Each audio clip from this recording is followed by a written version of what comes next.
So welcome, good afternoon. I'm Jenkins from the Community College Research Center. This session is on guided pathways. I'm going to give a little bit of an overview of the concept and some of the research that we and others have been doing to sort of support these ideas. But then, very importantly, we're going to turn it over to some folks who are actually doing this stuff.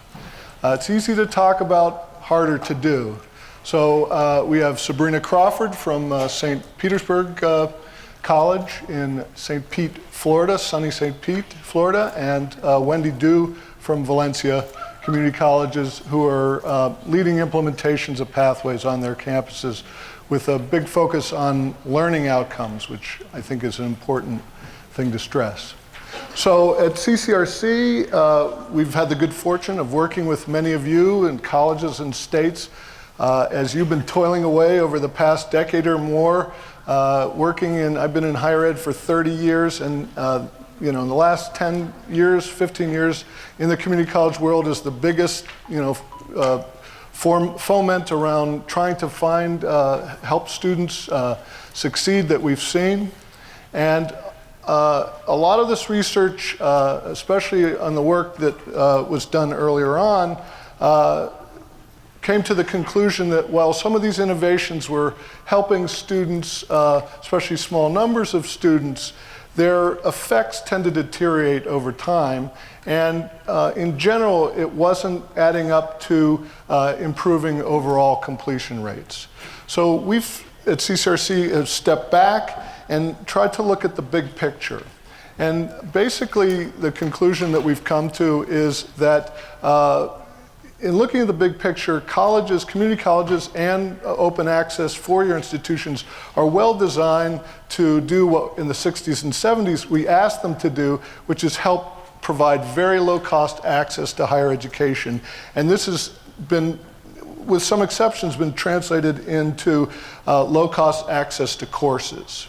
They're not very well designed to help students choose and enter a coherent program of study that is going to lead them to further education and where they really want to go, which is careers. The paths into and through programs are not clear to students. There are too many choices and too little guidance. And this is a key theme that we want to emphasize in this talk, which is if we're allowing students to sort of cobble together their education from a laundry list of 2 from this column and 3 from this, with lots of choices, they're not putting together a coherent education that is allowing them to build their skills across the curriculum. So this has led folks to step back and rethink what we're doing. Actually, this work, I think, started in four-year institutions, in institutions like Florida State University, Georgia State, Arizona State, starting with the end in mind.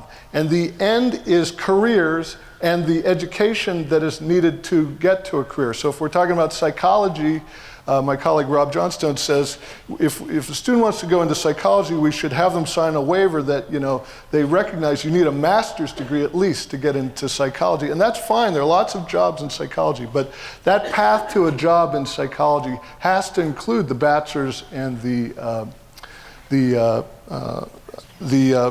bachelor's and the graduate outcomes leading to the career. So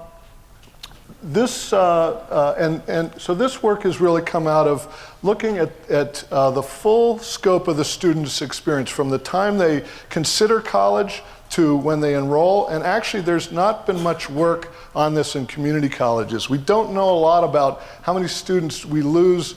A recent study actually showed that of high school graduating class students who intended to go to community colleges in September, 40% did not show up in September of those who graduated in June.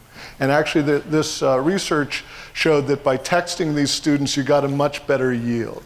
But so we don't know a lot about this. Much of the work, the research and the work, especially pushed by Achieving the Dream, has been on this entry phase, on orientation, advising, and especially dev ed, and helping getting students in the door.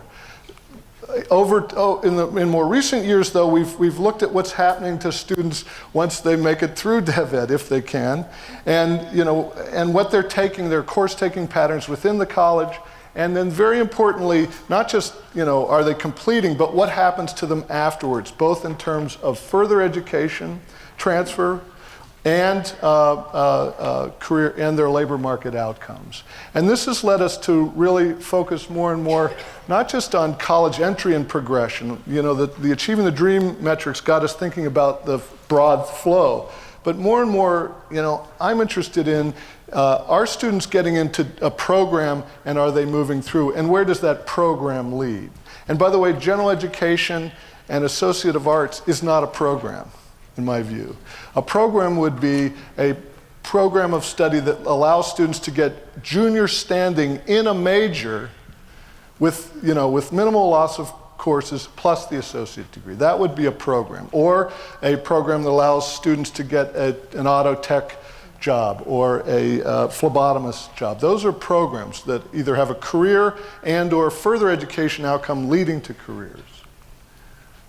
So all of this work in it has involved quantitative analysis, and we, SESI, WestEd, others have done a lot of talking to students, have basically been summed up in 4 words. Don't tell the foundations that we discovered 4 words. Students are lost. Most students 80% of students come to community college basically thinking that they want to get a bachelor's degree, because that's what they've been told. You need a bachelor's degree. They don't know what that is. They don't know what a major is. They don't know what credit is. They don't know what elective versus core credit is. They sure as heck don't know what gen ed is. That sounds like phys ed, they don't know nothing. And yet, what do we tell them? So I come in, I'm talking to the advisor, I want a bachelor's degree. My cousin has a bachelor's at the university. I'm coming here to save money. I want to make money, so I might be interested in business. And what does the advisor tell me? Well, you should get your gen eds out of the way, and here they are. I'm like, language and culture, letters? Is this like training to be a male person? And the transfer requirements, here they are. Okay. And by the way, you need to take 3 levels below. You essentially have to take middle school math over again, actually even before you can get to these gen ed things. So the student is like, whoa. So what we find is that about half, 40 to 50% of students who come to us, many of whom are required to take Dev Ed, by the 3rd term, they're gone. And by gone, I mean gone completely from higher ed, not transferred to another institution. Of those who stay, when we look at their course taking and their enrollment patterns, incredibly chaotic. Tom Bailey, who's over there, my colleague and boss and mentor, we like to point to this graph that one of our graduate students, Peter Cross, did that shows the chaos of the enrollment patterns of community college students. It's crazy. It looks like a Jackson Pollock canvas. And they're taking courses. They're not necessarily adding up to a degree. Many students are transferring. Most students transfer before they even get the gen ed requirements, let alone the associate degree, even though research we've done showed that getting an associate degree actually increases their chances of getting a bachelor's. And because many students who transfer don't get a bachelor's, or at least not right away, if they don't get an associate degree before they transfer and they don't get a bachelor's, they got nothing. And so my colleague Clive Belfield has shown that they're essentially where high school grads are, even though they have all this post-secondary education. And the workforce programs are much better structured, but the entry into them is really unclear. And we find a lot of students in the pre-nursing area and the pre-health area, taking and passing, we were talking at lunch, hard courses, but getting a B or B minus, not enough to get in the nursing program, but they're racking up college credits. We're not talking about students 3 levels below, but we're letting them bump their heads against the wall, passing courses when in fact, we could help them get to another area, either another clinical area if they're not going to get in the nursing program, or there are all kinds of other non-clinical jobs in healthcare for people with degrees, but by letting them sort of bump their heads against the wall there, they're not getting there. So we think we need to take, like I said, take a step back and look at the path, look at how we've structured the path for students.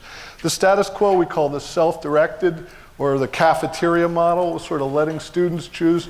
The career planning, again, even though most students don't have clear goals for college, and when you think about it, how could they even know what the options are? I mean, we don't know what the options are unless we're in a particular field, and this is really critical. But even so, it's optional. Kay McClenny's work has shown that new students, I think it was like 40%, don't even know that your college has a career office. They don't even know you offer that services. The paths, like I said, are unclear. There are too many choices. The assessment is used to sort students out into college ready or not, and we've done a lot of research questioning the validity of that. And the remediation we provide, these students are not ready for college, I'm not saying that, but it's too narrowly focused. It's actually focused on 2 courses, algebra, college algebra, and English Comp. Those are important courses.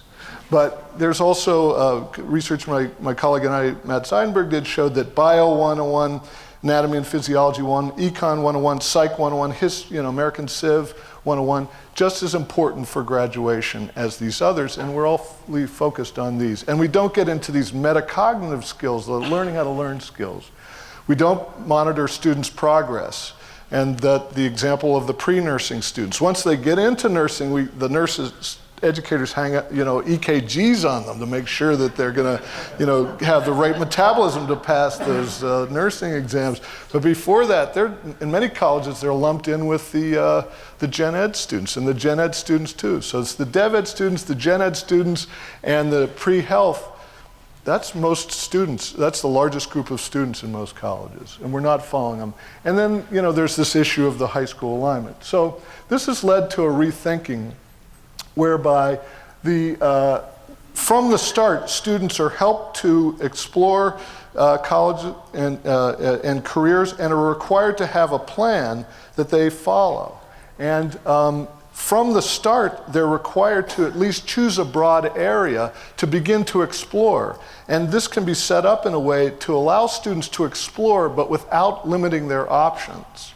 This is, for example, Arizona State has 300 majors, but coming in, if you don't know your major, which is the majority of students, you have to choose one of 6 or 7 exploratory majors, which lasts a couple semesters and which includes a required workshop that developed by developmental psychologists to explore your personal, academic, and career interests, with the goal of choosing a particular major. And if you don't choose a particular major by 30 credits, they will say, well, you can try this gen ed, bachelor's in gen ed track, general studies track, but you ain't gonna get into graduate school with it, and employers are gonna say, what's that? So we do, this is at a university, okay? So, and the plans are based on default full program maps developed by advisors and faculty to basically lead to careers in the further education. So if I'm an accounting professor, my neighbor's kid came to me, my own kids don't listen to me, my neighbor's kid came to me, I want to get into accounting. These maps essentially lay out what you would, as a faculty member in accounting field, in the business field, recommend to your neighbor's kid or your neighbor about how to get into the field. And you wouldn't recommend, take all this stuff. You tell them what to take, including in the gen ed area. Assessments used to diagnose where students need support with the assumption that students are not ready, and to the extent possible, rather than this prerequisite thing, the support is integrated into the gateway courses in the key programs, Anatomy and Physiology, Bio 101, Econ 101, Accounting 101, these hard courses, as well as in math and English, and ideally the math is aligned with the field of study for the student. And there's proactive tracking of students and lots of feedback. Feedback is very important for learning. It's very important to motivate students people want to see the map and they want to know how far along they are on it. And having the map in place better lets us see where students are falling off. And then if we can organize our programs into these broad streams where the student can see the 10 main career areas, which include bachelor's and master's programs that Lorain County Community College offers, and select those and drill down. We can start having students early on start thinking about careers and the educational paths that leads to them. That doesn't mean they're going to need to stay on them, but generally the research suggests that if students are directed, they're going to get on the path.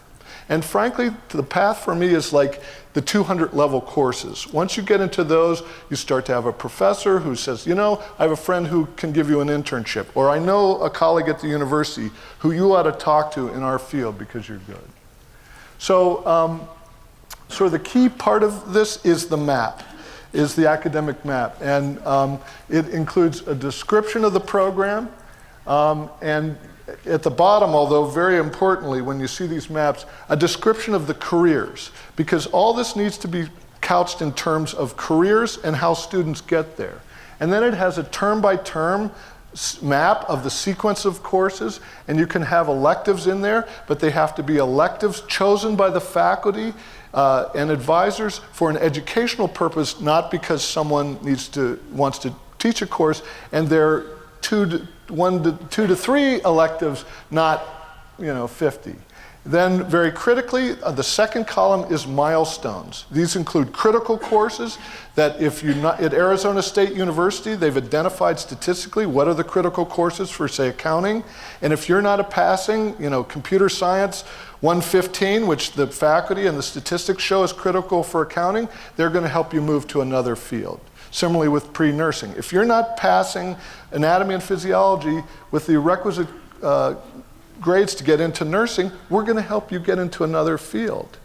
So those kind of things, plus there are other positive things like if you need an internship if you're in this program in this term. If you're applying to the university, you need to apply in this term. And all these things can be tracked.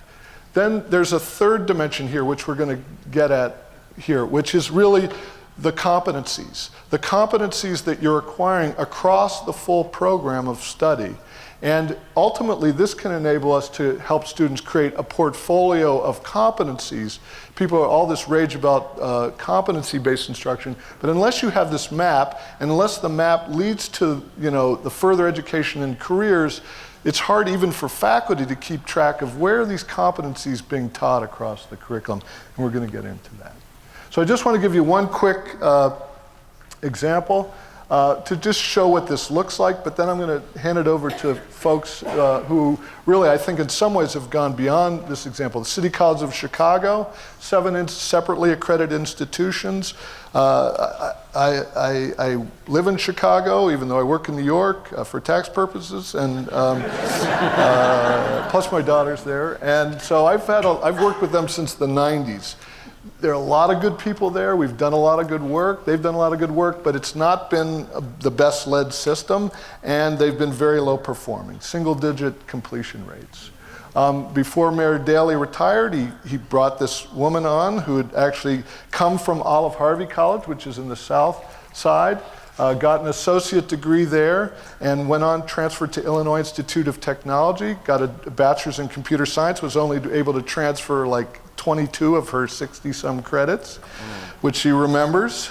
She's a low-income student, went into a big career in business, and came to the colleges, and really brought this idea, and with the new mayor, Rahm Emanuel, who's like, community colleges are among his top 100 priorities. And I'm telling you, I've met this guy. He has 100 priorities, but he's serious about community colleges. He gave this speech at the Economic Club of Chicago, which is usually Nobel laureates and Bill Clinton, all these people. And he spent most of the time talking about community colleges.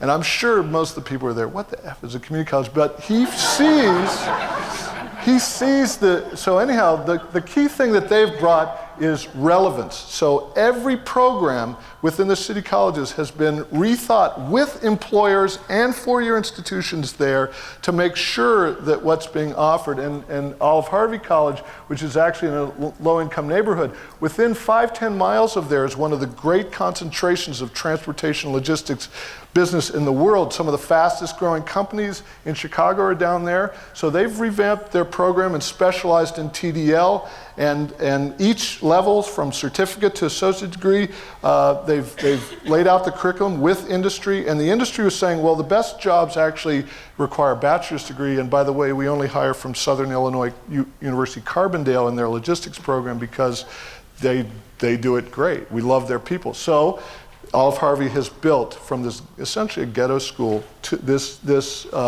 strong articulation pathway in TDL. So they've doubled the completion rates overall, increased the number of credentials, including associate degrees, by over 70%. But the fact that employers in the 4 years have been involved in creating these paths, I think, really means that they're not just more degrees, they're degrees of quality. So they want to double the completion rate again, and a key part of that is pathways. So starting this past fall, every student is required to enter into one of these 10 career focus areas. And so all of which have been geared toward, and I can send you this stuff. You can get this on the City College website, designed to prepare students for particular growth areas in Chicago. You see TDL down there, culinary, education, et cetera, and the 4-year and graduate paths to those. And the programs have been laid out with a brief overview, sample career options, and you can drill down into those. It's very important to keep the career stuff has to be sort of at the top. Specific program offerings, and recommended transfer options. And then what are the kinds of courses? This one's for business. I mean, many students don't know that business, you got to take statistics and econ, and there's math in business. Damn, that sounds hard. And then so for each of these programs, they have a semester by semester map on the left, with the milestones on the right of what you got to do.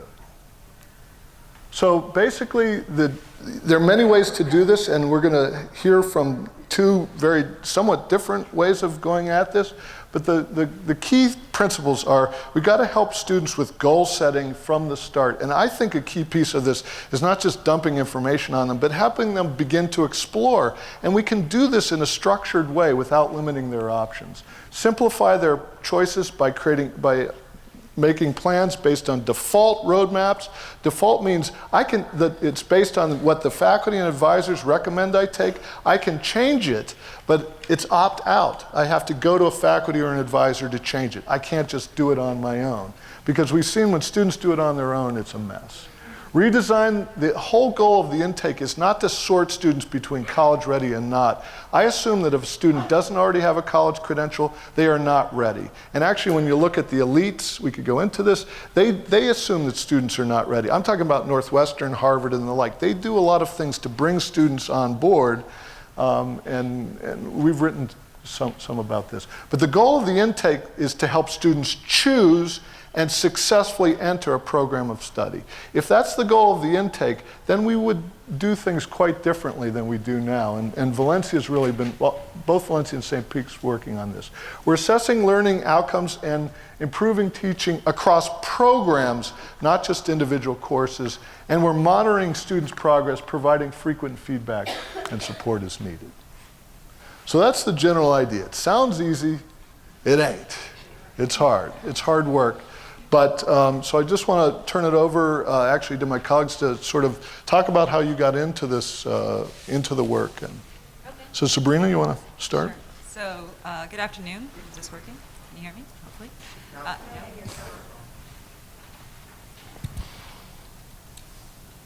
How about now? How about if I talk very loud? How about this? No, you gotta talk into the thing. Talk into the mic, yes. Yeah. Okay, is this better? Yes. Slightly better. Okay, I'll talk very, very close to it. I'll feel like a rock star. So I'm Sabrina Crawford. I work at St. Petersburg College, which is on the west coast of Florida, close to Tampa and to St. Petersburg, that little peninsula. We have about 33 to 36,000 full-time students at our college, and we offer both associate level, certificate level, and baccalaureate program degrees. Our curriculum office, about 3 years ago, let me just start backwards. When we were meeting for lunch, one of the things that we realized is that we both have very similar intentions with our academic pathways, although we've come at it from exactly the opposite point of view. So rather than speak from all of our slides that we put together, we just thought we'd share a little bit about how we went about doing this and then set things up for questions and answers for you. So about 3 summers ago, most of our curriculum work takes place during our summers. We instituted what we call our summer institutes. And our very first summer was focused on our curriculum office redesigning itself from being a paper pusher to being an very intentional, supportive group of people who help our academic programs develop their curriculum to support both what our industry partners are looking for and what our students are hoping to have, the skill sets they're hoping to have upon graduation. So we really took a summer to just focus on that. Our second summer, we looked at specifically each academic program and the program learning outcomes that were associated with those. And that was a very interesting conversation because we started to really reflect upon what are the skills that we want our students to have upon graduation to get those jobs that they're seeking. And with the help of our industry partners, with our faculty members, with our advisors, we were able to rewrite all of our program learning outcomes. You would think that wouldn't take an entire summer, but the conversations that we had actually took an entire summer. Now, interestingly, this is actually a much bigger part of a master plan. In our, our third summer, we sat down and said, what are the best things that we can do for our students right now? And we had just started looking at our curriculum plans that we have published on our websites. And for some reason, I remember I was working with one, and it literally took me 5 hours to figure out what should I do in order to get an AS degree as a student. And I brought that up, and I said, you know, I don't think I'm reading this incorrectly. There are so many choices that it's almost impossible for our students to know what to take when, what should come next, and what do I even do once I get past my gen ed, and once I figure out what those are. So we spent an entire 10 weeks. We broke it out into individual academic program, individual meetings with a curriculum member staff or an assessment member staff. We looked at every single, we made sticky notes. This was our sticky note activity. We took every single course within an academic program, wrote down whatever prereqs were on it, and made our faculty members order the courses that students should take from the first class when they walk in to the last class that they leave. So I want you to just picture right now. So average associate program, 120 courses maybe once you add in electives, maybe more if you add in all the possible gen eds. And they need to come up with 22 in order and leave all the rest behind. That was our first very, very difficult conversation. How do you choose? And the second difficult conversation that we had to have was, well, it's real easy to choose. Well, in the fall of X, Y, and Z, you only offer this, this, and this course, so therefore it must be this one.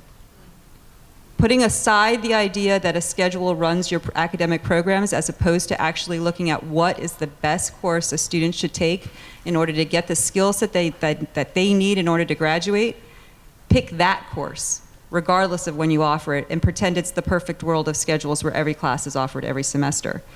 So that was our second really exciting piece that we had to go through. And then number 3, if you are like us, you have a gen ed bucket for, let's say, composition or humanities, which is always even more fun, that runs for pages. Ours runs for pages, or it used to run for pages. I need you to pick one, just one, because that's all you get in an AS degree. You get one. And what is that one class going to be? And our gen ed deans actually did a great thing. They came up with this idea of gen ed speed dating. So we had a room like this, and all of our academic programs came, and our gen ed deans sat at a table, and each academic program came around and said, you have 3 minutes. Okay, I have an AS degree in blah, blah, blah, blah, blah. I'm looking for a really great humanities class that's going to allow my students to do this, this, and this, and this. Pick out of a hat, and then gen ed dean would have to say, and I think I'd like to match you with such and such. And that's how they came up with those courses. And that became our very small bucket of gen ed courses that exist today, which we thought was pretty fantastic. So we did that. We went through that process. I have to admit, it's a completely iterative process. We went through it once with just a straight list of 1 to 22, toss out all the rest of them. We discovered that many of our programs have hidden prereqs, aren't listed anywhere on those programs of studies. It doesn't take you actually 62 hours. It actually takes you 92 hours if you add everything in. No, I'm just kidding. It doesn't take that long. 67 is not unheard of. An extra 4, one for the non-dev ed college-ready prereq math that you must take before you take anything else. and a computer competency course that is just something specific to our own choice that we have. It's a 1 credit hour course. So adding 4 credits to every single program is kind of a given, even though you don't know that as a student. And then we decided let's start looking at it from a semester standpoint. So if I'm a full-time student and I am college ready, because we had to take that option that you were college ready, what would this look like from a full-time student standpoint? What would this look like from a part-time student standpoint? And map those out. And that was probably the best conversation, because although it really made you think about what courses do you want to put in what order, it also made us realize that our students don't fit that bracket at all. And we're talking about the 1% that's either full-time, part-time, taking 4 courses, 3, 5 courses, or 2 courses. Ours take 1 semester, 3 the next, 4 the following, 2 the following. So the real thing that we needed was that original sequence of courses. And the only other thing that we really spent a lot of time doing was making sure that all of our embedded certificates, so in the state of Florida, all of our certificates are embedded.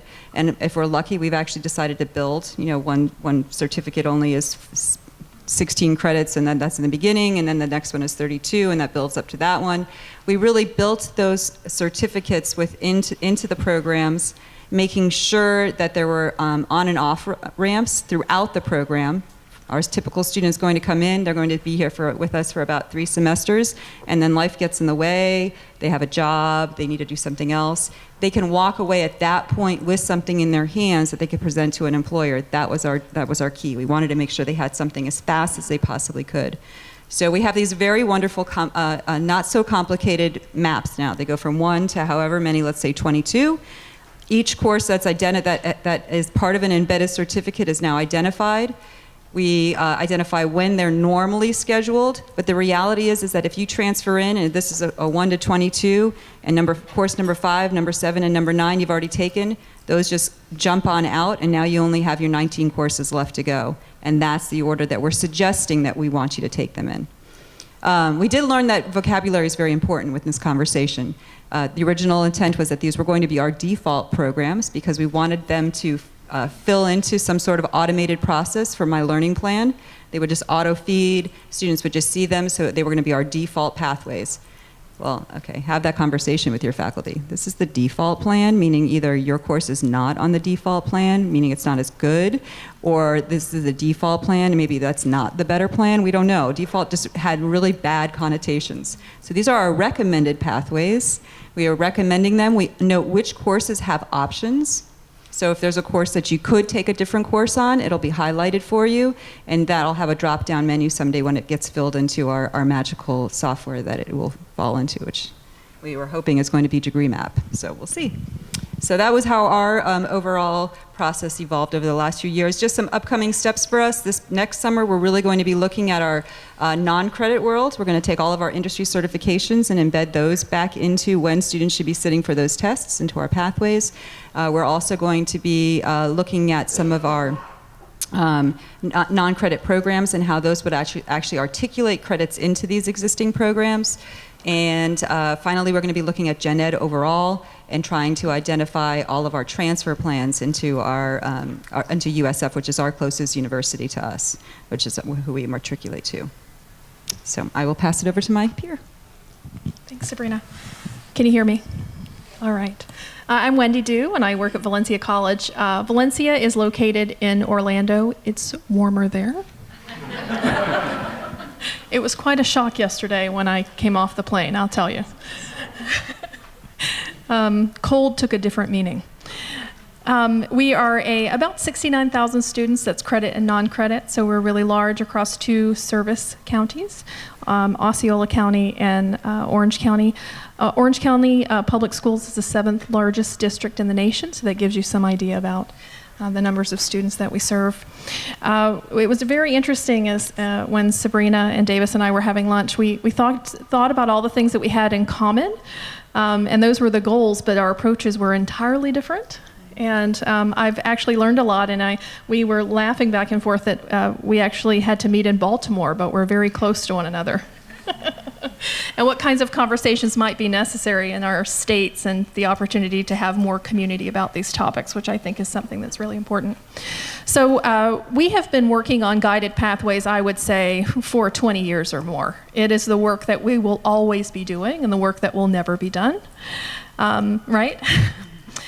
We have specifically focused on assessing learning and improving teaching through program learning outcomes assessment. And as I mentioned before, this certainly can be traced back to our work as a Vandergard College, our work throughout everything that we learned in ATD, our developmental education initiative, and now our work that is progressing in our quality enhancement plan. And as we think about that, certain themes emerge, and one of those is that we really need to think about the goal in mind. So thinking about what we really want students to know or do, and those are the key questions. What do we want students to know or do, and how do we know they've done it? And that is really the work of a teacher that takes a lifetime, right? That's something that we're going to really work on over our career. And as I think about what we've done in program learning outcomes assessment, we actually began not with program learning outcomes, we actually articulated course learning outcomes first. Did you guys, I see lots of shaking heads. If I would to repeat that, I would probably start with program learning outcomes assessment, but it actually began with course learning outcomes. And at a certain point, we decided we have more than 100 technical programs. We really need to think about what those program learning outcomes are.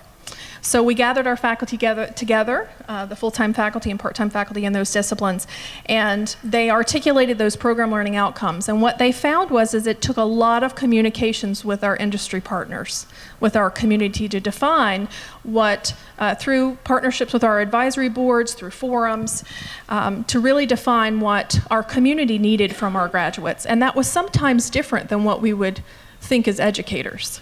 And that really evolved some of our thinking around learning outcomes assessment. After we articulated those program learning outcomes, a very interesting thing happened. We began to map those learning outcomes to the courses that were in the curriculum, and sometimes they didn't make sense. Sometimes there were elective courses that didn't align with any learning outcomes. Right? Sometimes the courses didn't make sense in terms of a sequence. So over the 6 or 9 months that we worked with these 100 and some programs, we began to see lots of broad sweeping curriculum changes. And I would like to say the result of that has been a much more coherent pathway for students and a much more integrated curriculum, particularly in certain disciplines like business, where we have lots of embedded certificates along the way. I think what we've talked about in terms of having in common is that we are now at the point where we can really think about using assessment results, not just to improve the process of assessment, which is where we were for several years, but really using assessment results to improve the pathways for students. And it takes quite a while to get to that point, right? I also thought about Sabrina's comment about language. Oftentimes we didn't have a common language for pathway or a common language of assessment, and what that meant was I would be sitting next to Sabrina and we'd be thinking the very same thing but using different language to describe it, and that posed a bit of a challenge. So one of the things that we did very intentionally was to infuse the language that we co-created as a community and infuse that in a lot of our faculty development opportunities. And we found that that was really something important to our work, to establish a community around our assessment processes. And that is certainly something that we share in common, and as I said before, something that we want to work on to enhance some of our conversations amongst institutions.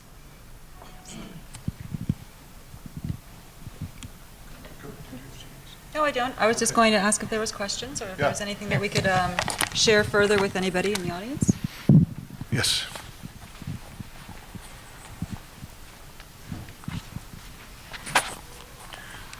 David, this is inspired by what you said, but I'd love to hear from any of you on it if I can remember what the question was.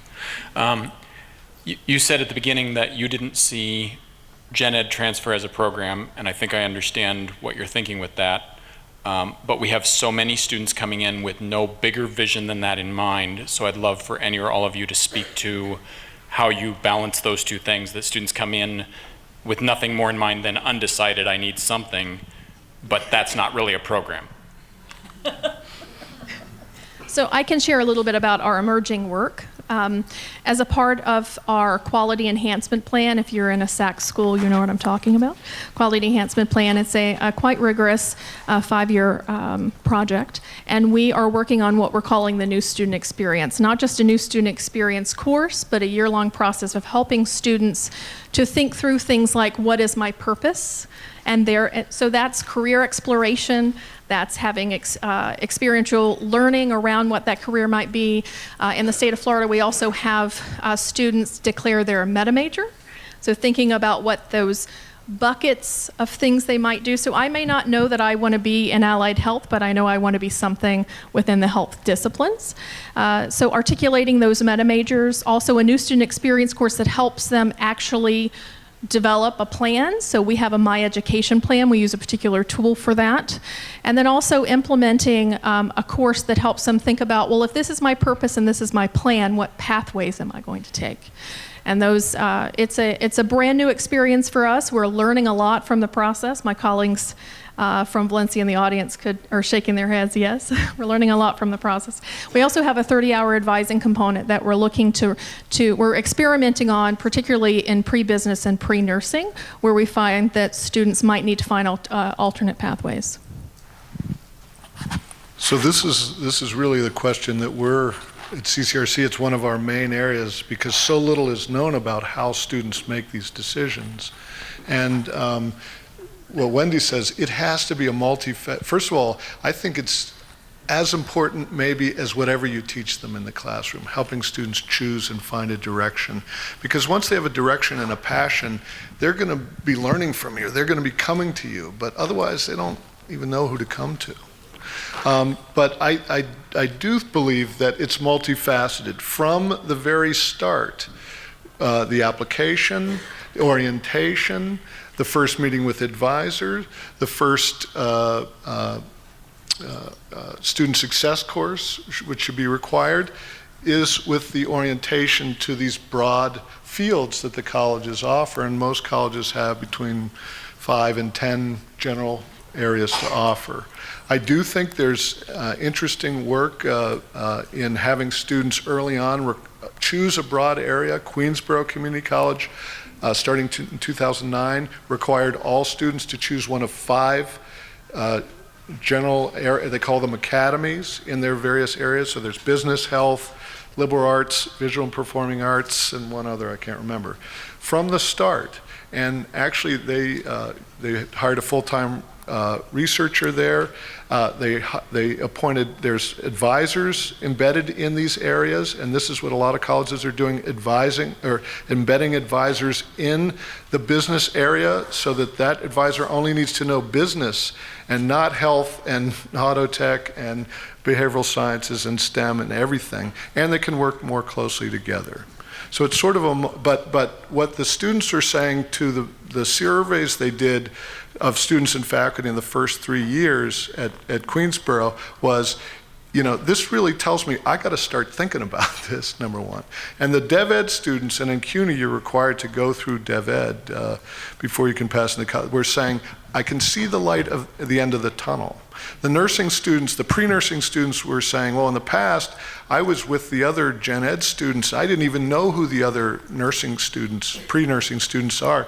Now I know who we are, and so even though it's a commuter campus, we form study groups, and we all know that study groups is how you're going to pass that anatomy and physiology with the A you're going to need to get into nursing, and meet the people and the professors and the other students who are going to take you through, because really it's all about relationships. But we don't know. Yes. Here, you got to talk into this thing for posterity.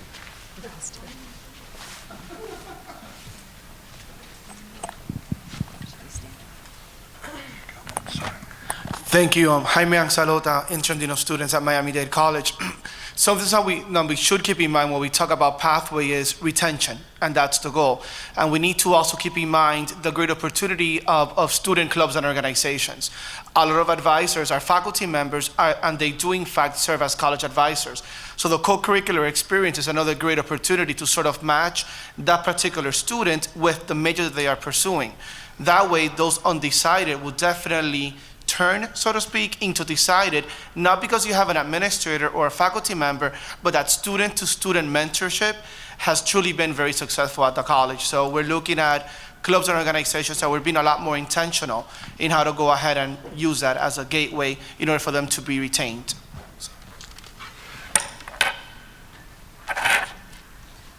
But often we find that students don't know necessarily about the clubs, and the students who've chanced on the clubs, it's changed their life. So, I mean, I know I sound like a pathways and a map nut, but actually at Queensborough, the goal of the faculty was to create curricular and extracurricular activities that would build a learning and career-oriented community within visual and performing arts. And a big piece of that is the student clubs, which right now too often are sort of independent from the academics. And even when we You have gotta speak into the mic. And even when we have theme months, for example, Hispanic Heritage or Women's History Month, we start with the intentionality of what those students, what majors they are pursuing.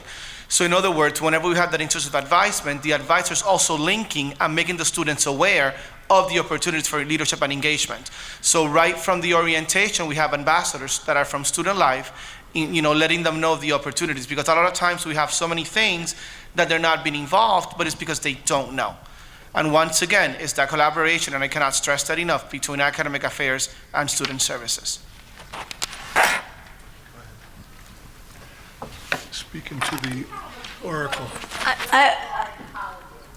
Yes. How do you see this scale? Because I think that everybody always thinks in terms of small programs, all of these wonderful, but your scope is different. So I can just talk a little bit about that. I think that the key that we realized, and I need to add that we're not only big, but we also make curriculum changes 3 times a year. So imagine my program is changing every, 3 times a year constantly. So I have to update these pathways for students on a regular basis.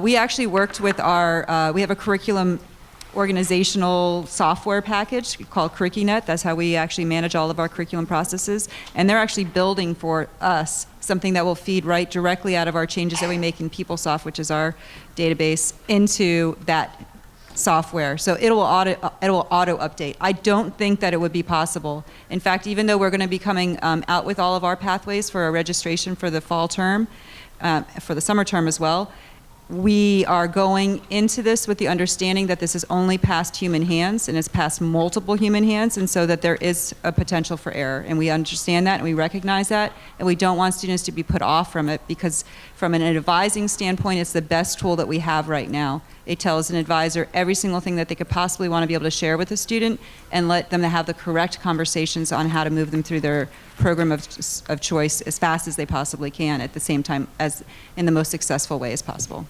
So I think the sustainability is the key. Question? Oh, I'm sorry, did you want Could to I answer just that first? respond? I think for all of us, it's important to not only implement effective strategies, but then to scale them to the numbers of students, right? So one of the things that we've done is we've kind of gone big, just as a strategy. So for instance, in our new student experience course, that course was required previously for just our 3 prep students, and now we've made it a part of our general education curriculum.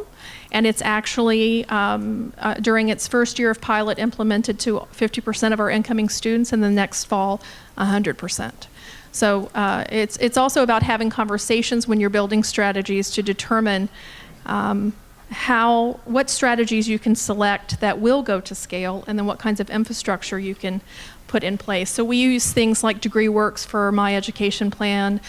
We have a system called KIM for curriculum. I would also say that while we have infrastructure, I would say that taking the time early on to build shared meaning around an idea is very important. Because as you scale, you want to preserve a certain fidelity to the model. So implementing that across a large system is really important. So at Valencia, you'll find that we talk about things a lot, right, in the very beginning, so we can develop some shared meaning around them and deeply understand the nuances of what we're talking about before we implement. Wendy and Sabrina, I have a question regarding advising. Right here. Is there mandatory advising at your school? Is that something that all students have to do? There is at ours. We do have students can come in when they first come in. We have our whole kind of entry gamut as well. We do new student orientation.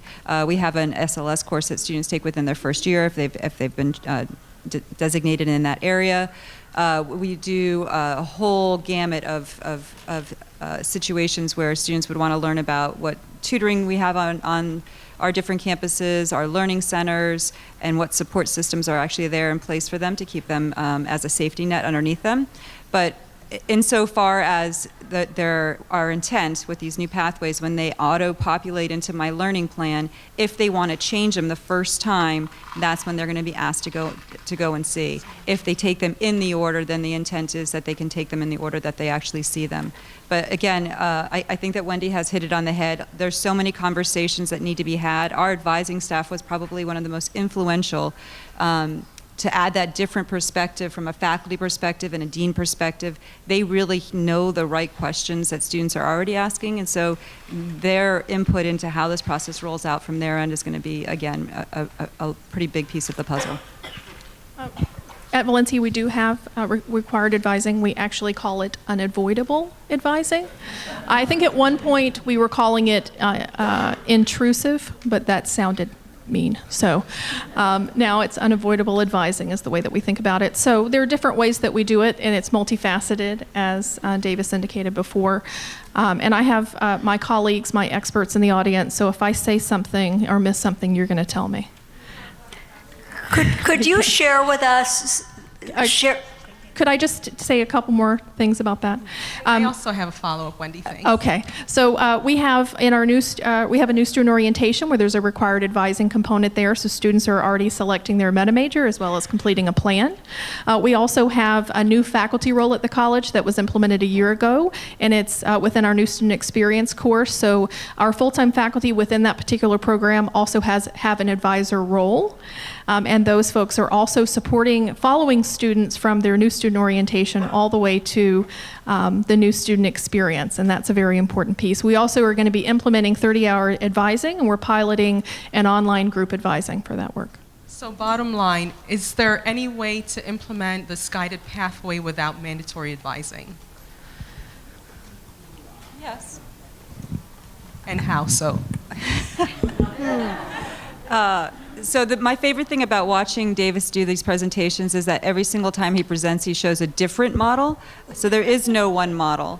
That's what I've learned. And there's no one right model for one institution or another. So can you do it? Absolutely. Will the intent, you'll need to be very intentional with how you create the pathways and be very deterministic as to when there's choice and when there's not. I think that those would be your two key factors. And I would, on our pathways, we have this little disclaimer, and one of the big things it says is go see your advisor, go see your advisor, go see your advisor. That's just our hope that you will. You should definitely come and see us, but we don't, with our size, we don't have enough advisors to see every single student every single semester. So they do need to be able to self. Could you step back for a moment and over here? Could you step back for a moment? How did you deal with faculty who say, but my Southern Literature course is so valuable that it must continue to be in the curriculum even though it enrolls 12 students a semester? I think that's probably one of the hardest conversations, because as much as we weren't stating it out loud, these pathways will shrink your curriculum. And I can say that. I've said it out loud already to my faculty. We did not say that out loud when we got started. What we did have the conversation was, I want you to experience what it's like for a student to try to pick their way through this curriculum from this plan, and then I want you to be able to think about what it's like for a student to have this many choices, and how do we pick the best one. So really the student scenario was the guiding force behind the development of these. It was not easy. I had faculty members not wanting to talk to us for a few days, but we were very transparent, and we didn't hide from the conversation or shrink from the conversation. We just kept asking the question, if you were a student, which class would you tell your child, if it was your child, to take? Keep thinking about that. Is it your favorite class, or is it the one that's going to get them the skill set that they need? So this is the issue that, and I've been working with colleges and universities across the country, this is the #1 issue that comes up from faculty. And I think it's a combination of things, the kind of tracking data analysis that I do, CCRC does. Faculty are like, nah, they're not interested in that. But when you start to show the student voice and the students' confusion and some of Kay McClenny's and Ceci's stuff about the craziness that they're experiencing, and then put the faculty in their shoes. Miami-Dade had faculty who were brought together to create these paths, very skeptical. Students should be able to explore. That's how I did it when I went to college in the 70s.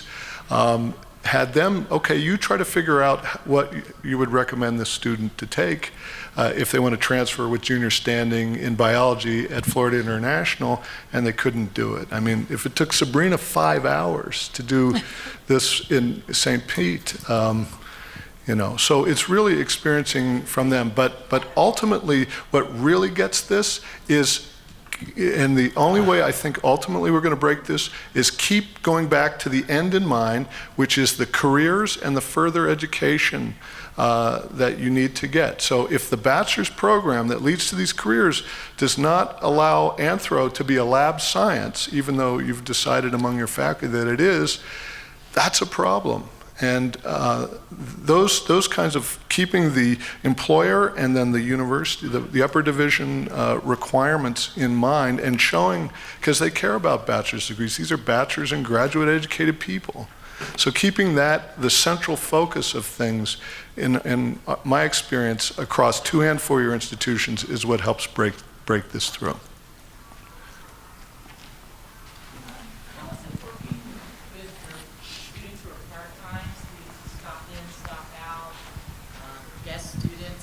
Can you repeat the question? I will. So the question was, how is this working for our part-time students who transfer in, stop out? So this will be our first semester using these, starting this coming summer. We actually think it will be easier for students, mainly because it's not semester-based. It is a series of courses. And so if you think of the game Jenga, right, where you pull out the little things, that's what's going to happen in those courses. If you transfer in, all those courses disappear, and now it just shrinks the list from 1 to 20, from 1 to 12. And that's the order that you should take them in, because, and it'll identify when there's prereqs and what prereqs there aren't. So I think it's going to be easier, but again, we don't know. It will be interesting. Ask me in a year, I'll let you know.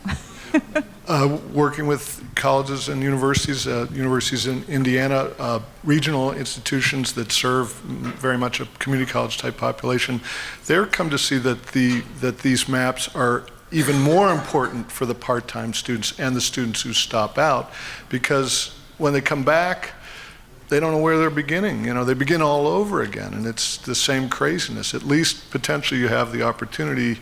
I'm not saying it's easy. It's complicated for you guys to do, but if you can get it right and, you know, what did you call it? Take out those courses they've already passed. And Django, the courses they've already passed and the competencies they already passed. Their maps there, what's left is there, and they're more able to get back on the path. But this is another thing that I know I sound assured. I mean, this is people thinking, universities and colleges saying that they think it's going to be. We're going to have to see, because we don't really know. All right, I want to ask you to please join me in thanking our panelists. And more to come.